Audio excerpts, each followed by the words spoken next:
What is going on, you guys? It's your boy. New year, same me. Fuck you, pay me here. We are back with episode 152 of the video game therapy series. I feel like I might have used that "fuck you, pay me" line before at some point, but like I said, it is the same. It is a new year, and it's still the same me. But I don't know. I'm on I'm over 200 videos now, so I can't really keep track of what names I've used or whatnot. I probably should make like a spreadsheet or something to, or at least just like a little text document of all the names that I've used. But they really are just bullshit ad hoc names. It's not like I have any kind of grand master plan with any of these. But it's been a while, and if any of you are watching the video, not just listening, which both of those are a sin. But I did change my GUI scale a little bit. I changed it for just my entire like desktop environment, and that has adjusted some of my how the look of everything looks on my computer now. So I don't really mind it being a little bit bigger. I don't know. I used to like things a lot smaller, and now I think I don't know, because it felt like when things were smaller, you could like see more information or something. But in this game it's only limited. There's only so many um, things on your screen at one time. It's not like some other games where there's potentially hundreds or thousands of different little numbers and things. So, a small GUI scale would make sense. But this game, things are, there's not like hit points or hit markers above the enemies and things like that. It's just like there's blocks. And I know what the blocks look like. It doesn't really matter. And the inventory is kind of the same no matter what. There's not a whole lot of extra stuff going on. So I don't know. It doesn't make sense for this to have such a small GUI. But anyway, yeah, I guess I'm not really sure what I'm doing in the world here. New Year's. I've said before how I don't really make New Year's resolutions. Not because I don't think I think the New Year's a fine time if you want to reset and kind of reevaluate and make new goals for things and decide that this year is your year. As if like anyone saying that hasn't isn't going to have the same year again. Anyone that's claimed that they're going to really kick ass this year as if they hadn't been kicking ass. It's like you're either an ass kicker or you're not, and that doesn't happen. Like I don't know anyone that has their life has changed because of a New Year's resolution. Now I might be wrong, but I don't know anyone that's 180 their personality. Like if you're a drunk piece of shit, addicted to gambling on little league games, you're probably still going to be the same guy at the end of the year. It's kind of hard to. I don't know. I'm just not convinced that people 180. My real mentality is that if you do want to change, it doesn't matter, and it shouldn't matter when that happens. It's not like people are going to hit rock bottom at the end of every year anyway. Although it does tend to be kind of a more depressing time for people. And I think most people have just a strange week after Christmas. Maybe the euphoria of gift giving or gift getting and buying shit has faded. And as they take down the Christmas tree, people are just like, well, now what? I guess you go back to work. That's kind of the reality. So I do think it's a fair time to, instead of kind of wallowing in pity or misery because of the end of the holidays, making goals or whatever for yourself is fine. I'm not someone that believes in the New Year's part of things. The other thing that upsets me about the New Year is just how much it destroys your average commercial gym. Like the commercial gyms are pretty much, for regular gym goers, it's uninhabitable for the first 2 months of the year. Because of all and again, I am so pro fat people losing weight. It's insane. It's not like I'm shaming people for going to the gym, but it's simply a matter of discipline and just the conformity of everybody doing it at the same time. I just maybe this is just a larger take about society in general, but I find that fewer and fewer people are like, fewer and fewer people embrace their weirdness, right? I think everyone is, and maybe it's just a result of social media or I guess government surveillance, or just the thought of surveillance all the time and thought that you're being watched, and or just like, I don't know, the pressure that is on people from whoever, their parents or whatever, and people tend less and less to deviate from the mean, which is ironic given the power of technology and the at least the wealth and affluent societies to some extent. You would think that would allow for a lot of differentiation in terms of what they're doing, what they're making. Now, some people obviously go on the other end where they just make stuff that is incomprehensible. But I'm thinking mostly of artists that are trying to be different. They try to be different so hard that they end up creating just like shit sludge. It's not different in a good way. It's different in a conforming way. It's a bad kind of different. But either way, I think in general people are less willing and able to be different and kind of embrace the things that make them weird. And part of that is, I think it's, I don't know. There's a two-sidedness to like getting in touch with what I might call just your intuition. If you're a Jungian psychologist, you might call this like your shadow self or something. But I think really like listening to your true self, whatever that, however you want to conceptualize that idea. And I think there's, on one hand, there are people that like view the true self as like the only vector of truthhood, and they can't glean anything from other people or from the world or from even their observations. Like everything has to come from this like within.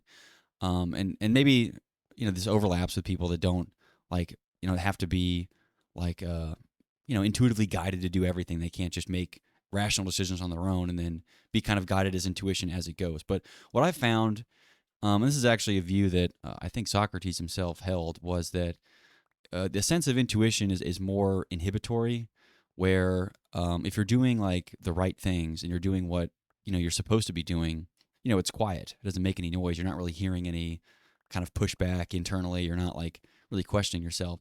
It's only when you're doing things that you shouldn't be doing, or that you're not meant to be doing, or whatever it is, that you begin to kind of hear that voice being like, no, this is not it. That's not it. But when you're on the right track, it's kind of silence. So, it's not like you need to be listening to it all the time, because most of the time, if you're doing things right, it's not saying anything, right? It's just, it's quiet because you're on the right path.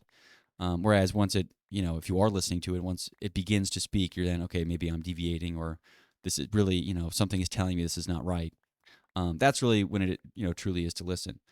But on the other side of that, people that completely deny, the existence of any kind of deeper intuition, or, just kind of any, I guess these might be your like hyper materialists or rationalists that are like, well, it's because a lack of evidence is therefore like evidence for non-existence, right? It's like if you don't have existence of a ghost or something, which I'm not defending ghosts, but just because I don't have a clear cut and convincing evidence of a ghost beyond a spooked old lady, therefore like paranormal things must be in some way rationally explained.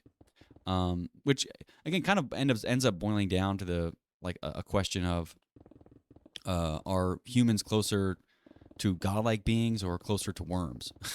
And it's an interesting thought experiment, only because I think in with modern technology and modern science, we tend to view a lot of we're like, well, somebody smart out there has been thinking about this. I'm sure doctors know, they're learning a lot about the human brain, I think. But even at the cutting edge of a lot of this, I think what people fail to realize is that even these quote unquote brilliant people that like are supposed to be, again, on the cutting edge of everything, the further they go down, the more they realize that they don't know, or the more they realize that what we do know is in some way a human fabrication of sorts, and it isn't necessarily any kind of universal truth. Barring some like pretty like spectacular discoveries, whether that's Newtonian physics or Einstein's relativity theory, there isn't really like a whole lot of these like giant breakthroughs happening. A lot of times it's like, well, we've kind of discovered a few things, but then every question we answer, we're also kind of asking three more questions that are equally valid. More complicated, yes, but also equally valid, and it doesn't really leave us any closer to like mastering everything all the time. So I don't know.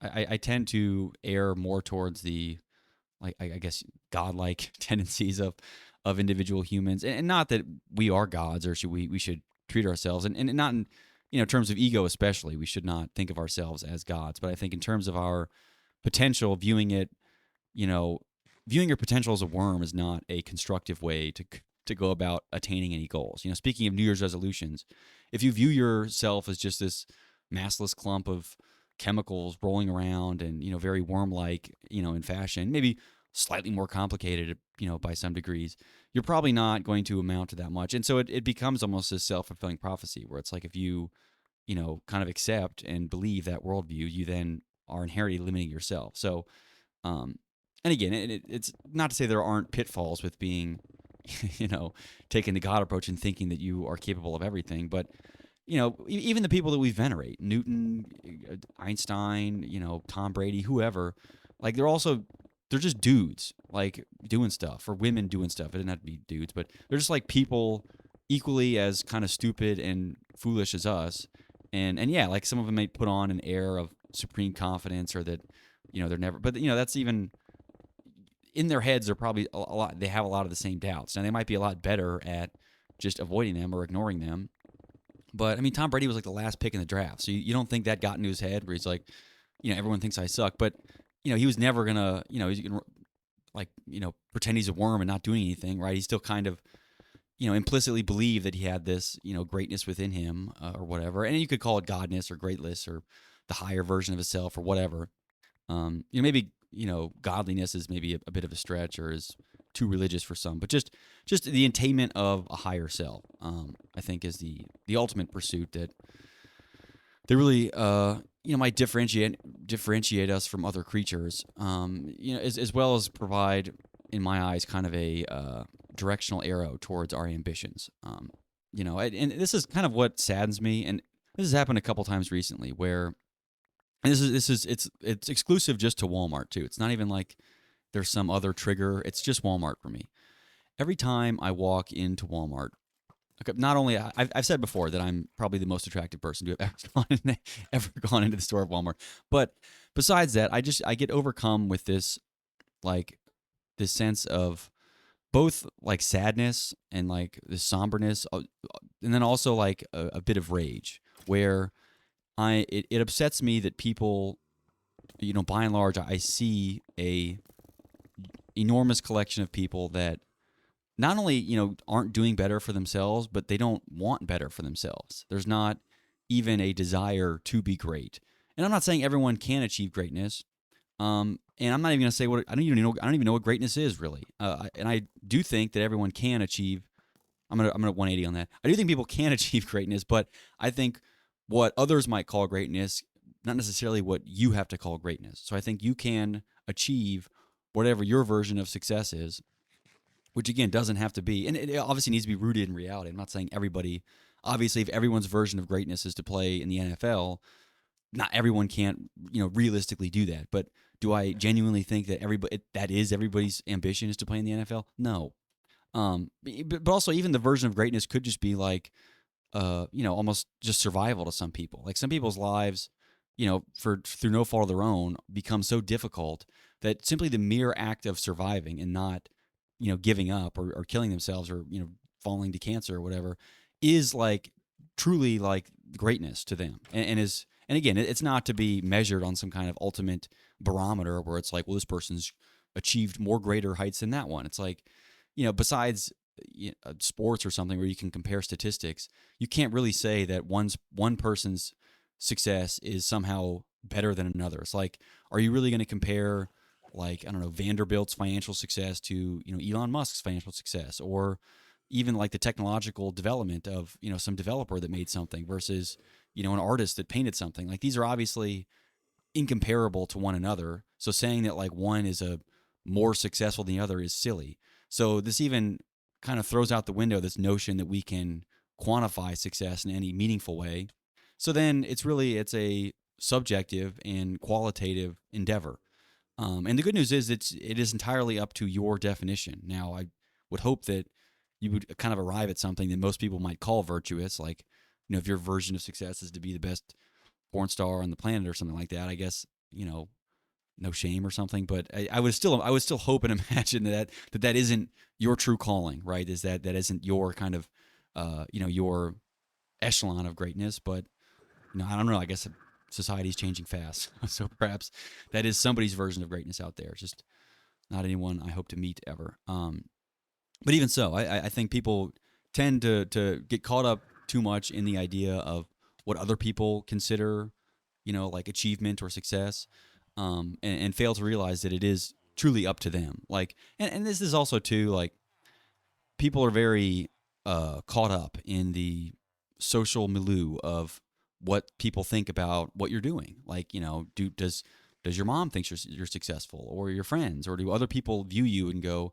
what do they say behind your back? Like these kind of things that, presumably, are circling in people's heads, kind of lead them to go down, paths that they aren't inspired to do. They don't want to do that, and they're not even really going to be that good at it because they don't want to.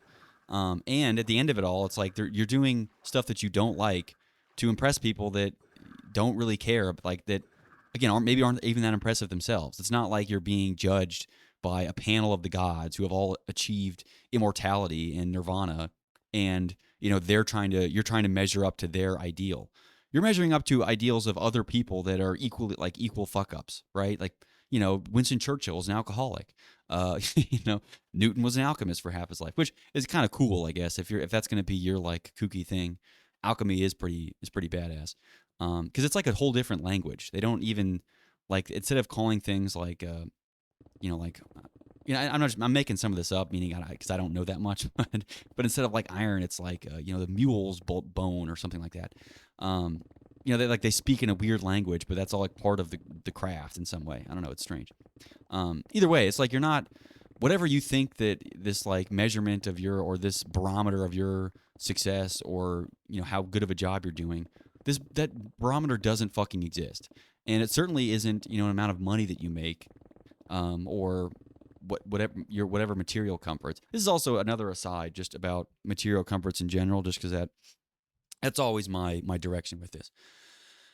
I will posit that we have made no progress. We've gone backwards, actually, in terms of humanity's well-being. And now that's not to say that we haven't made technological progress, but the technological progress has not in any way meaningfully translated to well-being. Now you might be saying, well, childhood mortality. What about like people starving to death and yada, yada, yada? It's like, all right, fine. You're looking back, I'm talking, if we're going to compare to our hunter-gatherer ancestors, yes, childhood mortality was way high. But even thinking like from a utilitarian perspective, like a, a, like, is sperm conscious, right? Like, at what point, how conscious is sperm? So if you give sperm like a 0.01 consciousness, a baby might have like 0.05, and then as you begin to develop a sense of self, like, as you begin to become a more like whole human, you then would argue, be able to have more consciousness, feel more pain, feel more, strong of emotions. You can have more senses, you can feel things. But like the idea that like it's this horrible, miserable thing that like an unborn child died in the womb or died shortly after childbirth, the idea that that's equivocal to like torturing a grown man for 40 years in a prison is comical. I think most people kind of intuitively grasp that, like, yes, obviously childhood mortality is bad, and we don't want babies to die, but like the idea that like a baby dying as a result of like improper medical attention, or just I don't know, just, I guess, it's just fucked up stuff happening in the womb. You never know, soybeans or whatever people are eating. The idea that that's somehow equivocal to the death of like a grown, fully individuated, socialized person that has, developed all of their senses and has, can talk and speak. Like, that person dying, I think, is going through infinitely more suffering. Like, if we're going to try to compare the subjective experiences of humans, that is a much more of a loss than childhood mortality. So it's not like I'm saying that childhood mortality is like an okay sacrifice for all of the like current woes of humanity. But I think in some way, if you're going to compare millions of people suffering from just malaise, nihilism, just like an overwhelming sense of meaninglessness, comparing that to a few dead babies, but otherwise like a fulfilling life if you make it past the baby part. I would argue that we are far worse off than our ancestors. And all the technological progress we've made have not translated into happiness. So where I'm going with this, in part, and I'm going to start doing this more just because, I always try to be super not explicit, like in the like, what I talk about. I try to be very, implicit with talk. I like talking in generalities and things, but I do occasionally mention the books that I'm reading. which I'm going to start doing more often, just because in case want to start a book club or something where you you read all the dumb shit that I'm reading. But I finished this book, The Knowledge Machine, which was good. It was a lot about Newtonian physics and how kind of the iron rule of science or whatnot. But the book I'm reading now was one that I hesitated to read for a long time, only because I was worried it was going to be too like pop psychology ish. And it's by this like Czech guy. I can't even say. I'm not even going to try to say his name. It's like MC or his initials. It's like Mihaly Czechos. I don't even know. I'm not even going to say it. But it's a book called Flow, and that term has kind of been hijacked, by people that snort Adderall or whatever, talking about getting into the zone or the flow or whatever. But I do kind of find it an interesting and particularly important concept. And his idea of flow is almost to be so wrapped up in the current activity that you're not really thinking. It's not that your self disappears. Like you're obviously yourself is enveloped. You're there doing stuff, but your attention and focus is entirely on the task at hand. It's not like you are concerned with bodily function or social hierarchy or what you're going to do after or before. There's no future or past. It's simply a present moment and like a state of being purely present. And his argument, at least throughout the first 50 points of the book, and it's not even really an argument. He's just kind of putting forth information, I suppose. I tend to think of things as arguments because everything's an argument, in my opinion, or should be. But it is that happiness itself is a result of sustained like bouts and being able to achieve this like quote unquote flow state in whatever it is that you do. And this doesn't necessarily mean you have to be doing any kind of activity. It's not like you can be miserable painting in the same way you can be miserable picking cotton fields, right? But in the same way, you could also be in the flow state picking cotton and in the flow state while painting. But the activity itself doesn't fucking matter. It's completely irrelevant what it is exactly that you're doing. It's simply your mental state while you are doing said thing. And they found throughout people that did report, again, the self-reporting thing is a huge like I don't trust any self-reporting. Anyone, how happy are you? It's like how painful is this on a scale of 1 to 10? It's like, do you think pain works on a scale of 1 to 10? That doesn't mean anything. Like, what's your 6 versus my 6? That's impossible. It's impossible to compare that. Regardless, that they found that people that I guess didn't kill themselves as often. I guess if that's one way to measure well-being, someone that doesn't kill themselves is probably a little bit better than someone that does. So people that staved off suicide longer were people that were able to enter into this flow state and find ways to kind of achieve this. So you could even be, they even use the example of like a factory line worker that kind of made it into this game where there's this a time limit and he's trying to get better and it's like this race against himself. But the idea is the objective of it is entirely internal. Is an internal objective. There's no external stimuli or there's external factors, but those don't necessarily influence you know the flow state to the degree that it does to everyone else. I guess. I guess I should probably restate that because that wasn't very clear the way I said that. Basically, it kind of draws from some Stoic principles where which I've said time and time again that I guess because of our inability to control external circumstances, again, which is true, we cannot, no matter how much we want to shield ourselves from whatever, we still cannot really control what happens to us. At some point, that becomes out of our control. Finding satisfaction and well-being, within. So, like, kind of making your own self-directed goals and doing things for the benefit of like your satisfaction versus your bosses or your wife or even your kids or whoever. Like, focusing your attention and anchoring your well-being to those things will ultimately leave you much more disappointed than if you had anchored it on yourself and your own goals and things that you yourself can control because it's all within you. And I'm not to say there isn't, you can't influence external things. You totally can. But your sense of well-being and sense of identity and self should not be tied up into external circumstances and external things.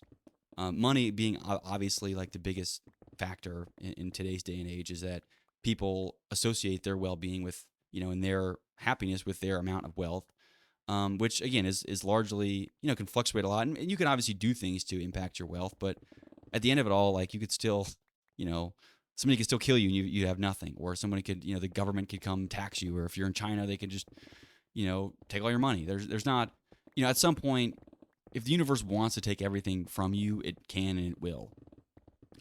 So it's only a matter of time before that comes, and you can, invest in all the security you want, but ultimately, like that itself shows how scared you are of losing what you have. Whereas I think people that are truly happy, that achieve this flow state often, that have an internal, have their own internal barometer of well-being, and if they're doing a good job and how they're getting better, and those people, you can't really take that away from them, right? So it's all like the mentality inside of your head. Like you can lock me up in a prison and you can make my physical life miserable, but you ultimately cannot get into my head, right? Unless unless there's some telepathic government technology or something.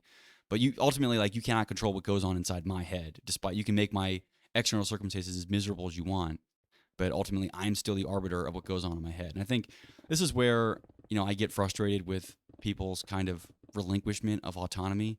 Is like, I think that very strongly, that you can control what goes on in your head. But I think because people, they extrapolate from, well, I can't control the external events that happen to me. If I lose my job or whatever, if if there's a miscarriage or whatever it is that that happens, because I can't control that, I also can't control these like negative thoughts and the inattention I have. Like these vices I fall for all the time. I can't control my inner impulses. Or the stupider sin is to assume that whatever your impulse is somehow like the good thing, right? It's like, well, I'm hungry right now. I just want to eat, or I'm horny right now. I should, fuck something. It's like, I think people tend to take a very fatalistic and, in my eyes, kind of a pathetic view towards their own ability to exert their attention over, the world. And I think we can do a lot to influence our own, I'll say conscious experience, and we should. And that is kind of our duty of life, is to try to control our conscious experience and our thinking as best as we can. Now, obviously, some people have different genetic predispositions to, to think and feel in certain ways. And some of those are quite powerful. I'm not arguing that everybody can just, meditate and be a monk and, achieve everything you want to achieve just by sitting there and thinking.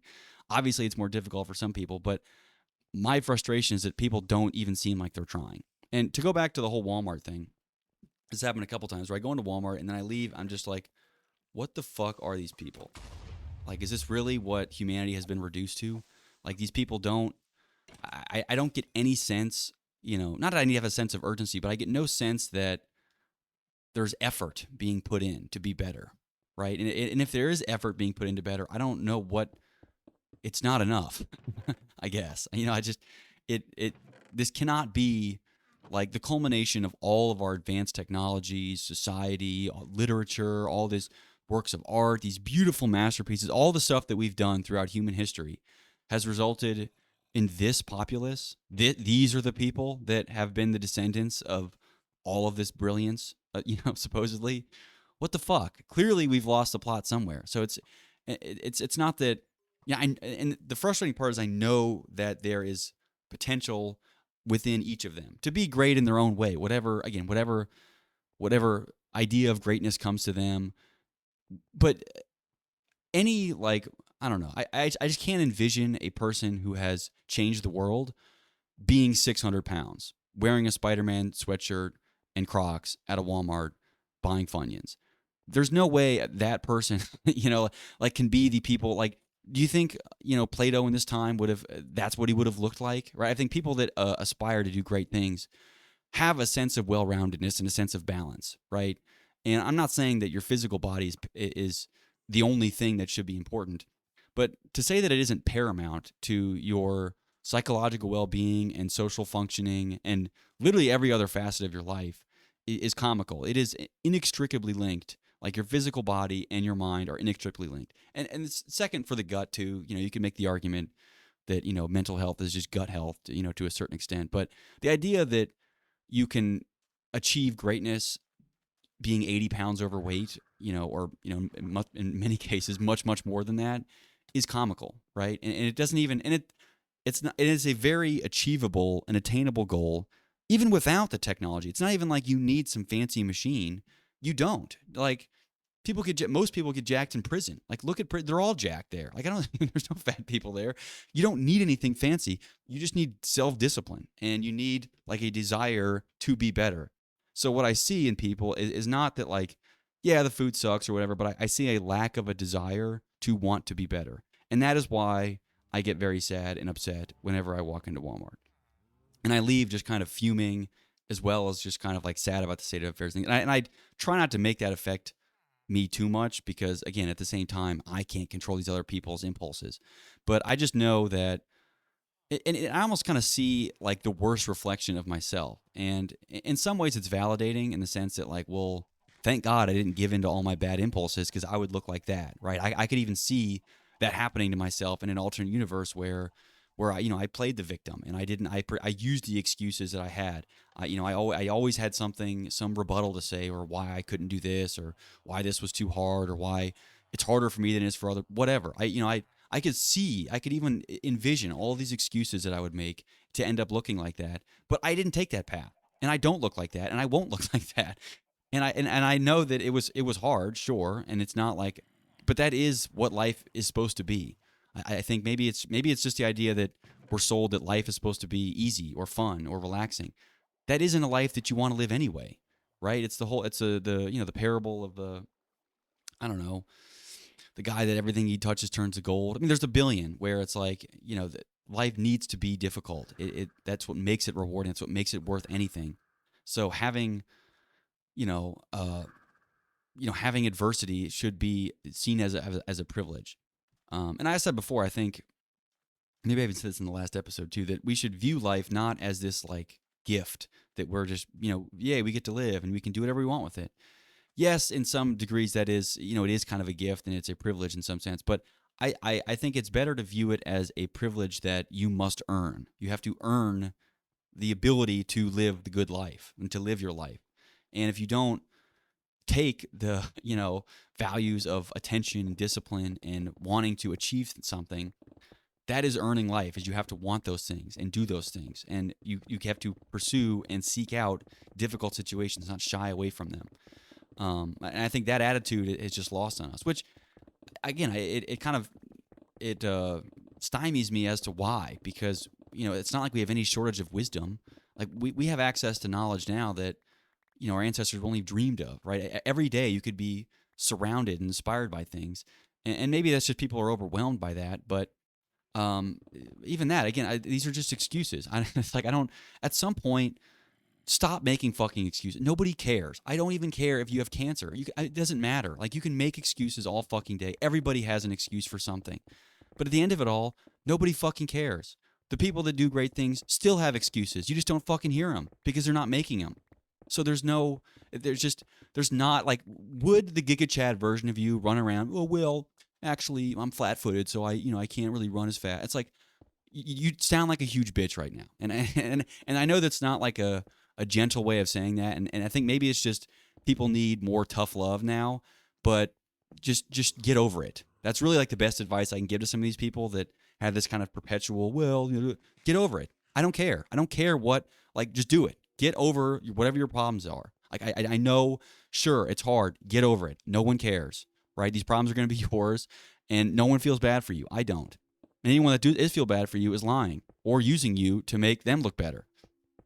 I don't know. It's just, I hate this, like, defeatist loser. And it even kind of extends to the, the whole nihilistic philosophy where you kind of relinquish any sense of autonomy, and nothing matters. So there's no point in doing anything. You might as well just sit there and jerk off and, do whatever. I think those people are denying life to the maximum, and they even know what they're doing is wrong. But like the lack of me being unable to produce, compelling enough evidence for them to not jerk off and do nothing with their life is enough for them to just throw away their life. But I think they know deep down that they're wrong. I think any nihilist, if they are honest, truly honest people with themselves, know that it is a losing philosophy, and no amount of even the good things that we have done, it's like, well, that was because of X, that was because of Y. Well, those are people that went against the odds. That didn't care what what their adversity was. They didn't care that there was 10,000 reasons why this won't work, or why it shouldn't work, or why they're dumb, or why it's not them, or they're not good enough, or whatever. I don't know. I think people are just, there's a lot going on, and people are easily overwhelmed, which I understand, and I am only marginally sympathetic towards. But at the end of it all, you still got to fucking do something, and you got to be great at something. And I don't even care what that is, but you're not going to be great at something being super fat and being dumb and buying Twinkies at Walmart. You're not going to be great. Whatever your version of greatness is, there's no way. Even like a painter, right? I mean, like I would think I would think there's at least, like, I don't know. I just, it bothers me to a great degree, and I guess I'm becoming increasingly more fat phobic, as they say. But I'm not fat phobia. The word phobia implies scared of. I'm not scared of fat people. I just don't like them, and I wish they weren't fat. And I know that they would be better if they. I want better for them. I want them to want better for themselves. And I know it's not my place to tell other people what to do, but at the end of it all, some people need some tough love, and if they're going to complain about stuff, fine, you complain. I'll give you a solution.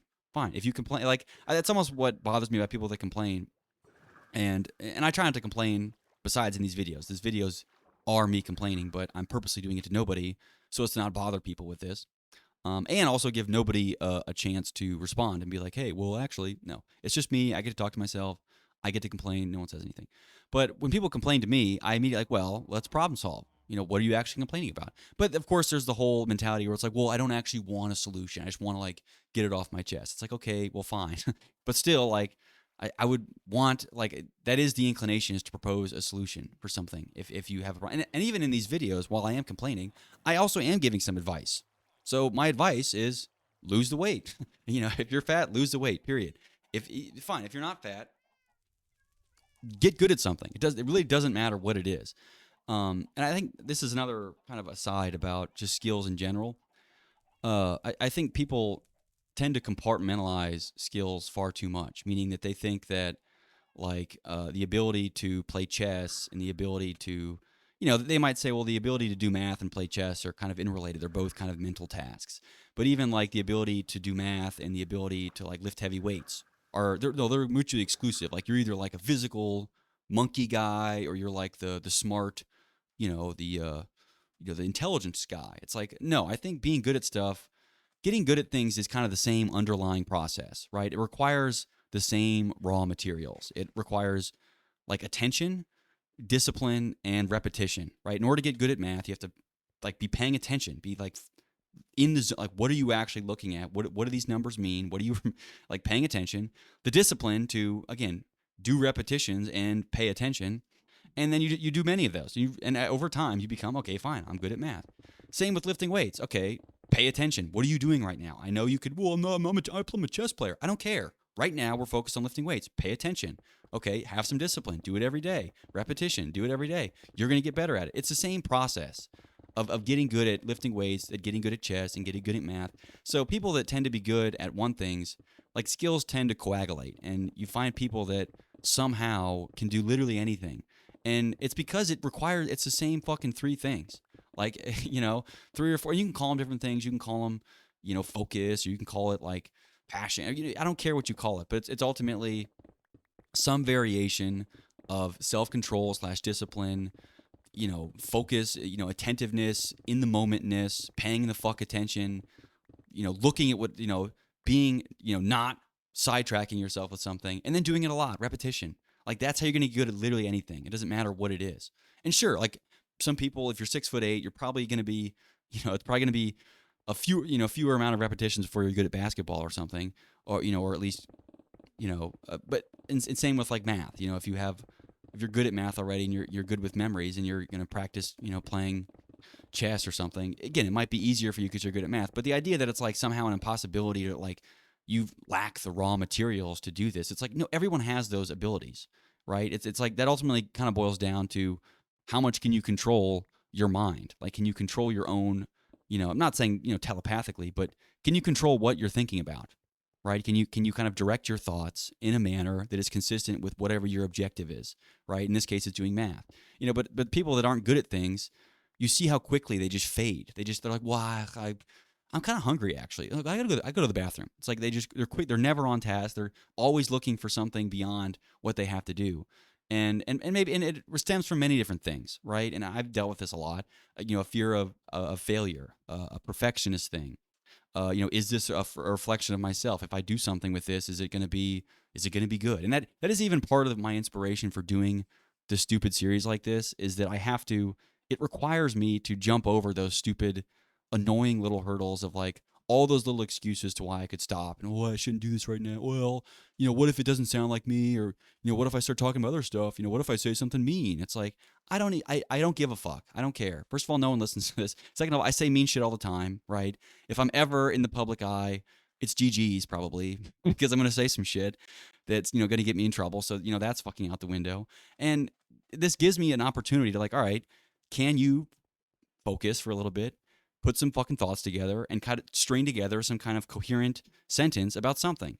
And the thing is, I'm not even like putting that many guardrails on it. It's not even like this is a podcast about math or about chess or about Minecraft for that matter. It's about nothing. I'm not giving myself any rules to talk about. The rule is I have to sit down for 55 minutes or 52 minutes and do this. I don't get to do anything else. I have to focus. I can't go anywhere. So it is kind of just like, it's a super stupid and, one might argue very ineffective way to get good at something. But I'm good enough now where I can do it, right? It's like that's kind of a skill that I've had. People are like, well, how can you just talk to yourself for an hour? It's like, well, you do it once. Okay, can you do it one time? Cool. Can you do it again? All right, do it again. What about 3 times? And you keep doing it, and all of a sudden it's like, oh, wow, I actually can do this. It's really not that bad. And then that's the same with everything. It's like, okay, can I put up drywall? All right, well, let's do it once. Do I need to call a buddy? Do I need to watch a YouTube video? It's like you have no shortage of resources to achieve all of these great things. It's not like, all this information is locked in the burned books of the, Library of Alexandria or something. It's not. All the information to do almost anything is out there. What it's lacking is your focus and your attention and your ability to do something over, again, the raw materials. I'm sure there are a better 3 than, discipline, attention, and repetition. But I think all the 3 shuns do kind of connect me. Maybe I'll think about that more if there's a different. And I also just love the rule of 3. I'm sure you could make it just 1. You could just say it's, attention. But I don't know, repetition I think is important to get good at anything. I think doing anything good once is not. That's why it's even hard, like for artists and things, because it does kind of require a lot of repetition, and you're not going to get good at anything doing it once. But many artists are very focused on like their perennial work, which again, I understand. I'm very sympathetic towards that. I understand that you want to have a master work, or that the work you do make, you want to be of a very particular quality, but ultimately you need, like, again, the barometer for quality is fucking meaningless. Okay.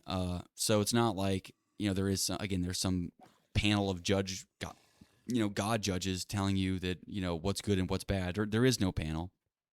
And second, I would be skeptical of your own barometer for quality, really. It's like, how do you even know what is good, right? It's like literally the stupidest fucking video I've ever made in this dumb shit. And this is also representative of society's downfall. But the dumbest fucking video I've ever made that took me maybe 2.5 minutes to make has resulted in literally every single one of my subscribers, except for like 10. Like over 95% of my subscribers are from one meme video that took me 1.5 minutes to splice together. Now, again, part of that argument is that, well, people shouldn't like this stuff, and it's bad that like that is what is popular, and all of my other philosophical babblings are meaningless, in the eyes of the algorithm. But the other side of that is I don't even know what is supposed to be good and what's bad. Like you have to just make things, So whatever the art is that you're making, again, I know that you want it to be perfect or it has to be good, or but I'm an artist. I have to, it's like fine. I'm not saying you have to rush. But you have to do shit. You have to be putting in the hours. You need the hours. And if you're not putting in the hours, you are not going to be good. It doesn't matter how long. You can't. And the other thing about like inspiration, especially, is and this is just actually less about inspiration and more about just motivation. Is I've learned that it is maybe I've said this before. It is almost entirely like momentum based. Like the more little things that you do to build momentum of doing things, the easier it is to do everything. So if you have like let's say a large, let's say I have to paint a mural for some reason. I mean, I'm not a painter. I would find a way to not paint the mural, but let's suppose I had to paint a mural, whatever. That's kind of a Herculean task. Right? It's a lot, and it would be tough for me to just like day one walk up there and start slapping shit on there. So it's like, all right, maybe I'll start with like, okay, maybe I'll scale it all down, like sheet of paper, and then try to work through it. Okay, like what are my ideas for the mural? Like, what do I even want to put up there? But I could spend literally decades in this like ideation phase. Like, well, it's 12 feet, but do I really want 12 feet of trees? How many trees do I want? What do I want to say with this? I could go all day just ruminating.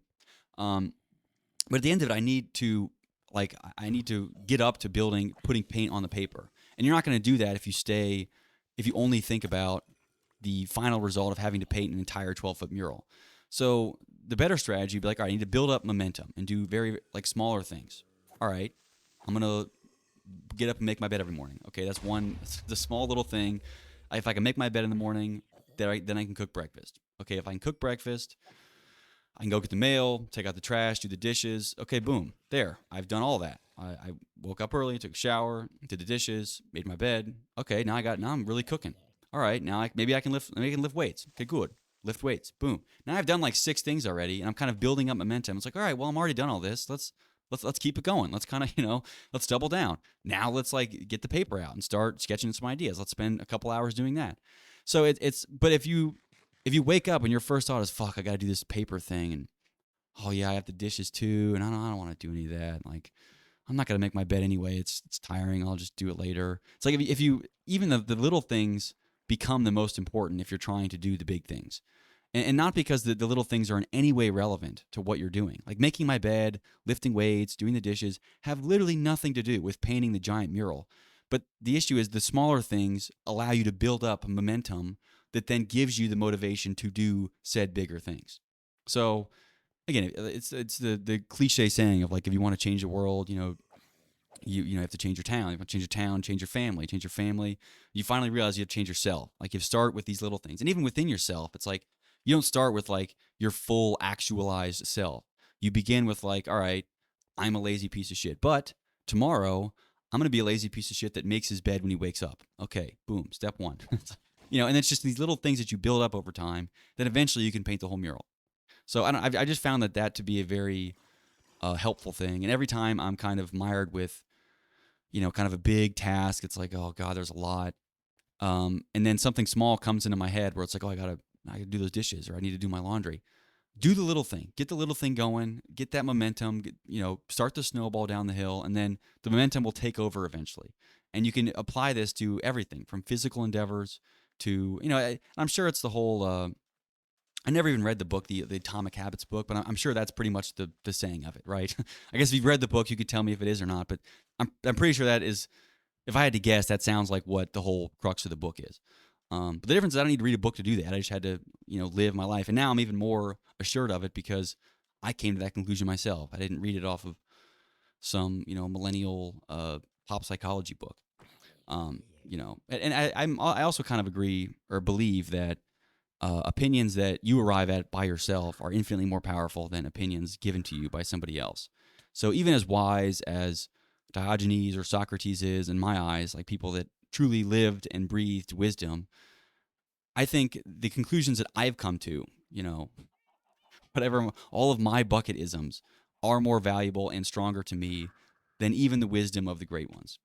And not because I think I'm smarter or more clever, but those truths stick with me more because those are my ideas. Those are my babies. Those are my proverbial children. They're ideas, but the children. So, well, as much as taking inspiration from other people can be helpful, you need to gestate your own ideas and then develop them yourself. And then, again, acquire your own kind of life philosophy in some way. That is to say, as long as you are interested in being an individual and not the cog in the machine, which is what everything is directing you towards now. They're trying to promise you all the comforts of a good life if you follow the rules and do things. But I think it's apparent to anyone who's has opened their eyes that that is not the way to a good life. It's not following orders. Sometimes yes, but all the time no. There are many times where orders are the right thing to do is to disobey. Yeah. Anyway. Yeah. I guess. So I guess I'll just leave it there. Yeah, I'm still getting used to this new GUI. I also haven't played in a long time. I'm not really sure. I need to finish editing my current Let's Play video, so maybe I'll do that too in the meantime. But anyway, hopefully get back on the horse here soon. Regular videos, and thanks for watching. See you in the next one.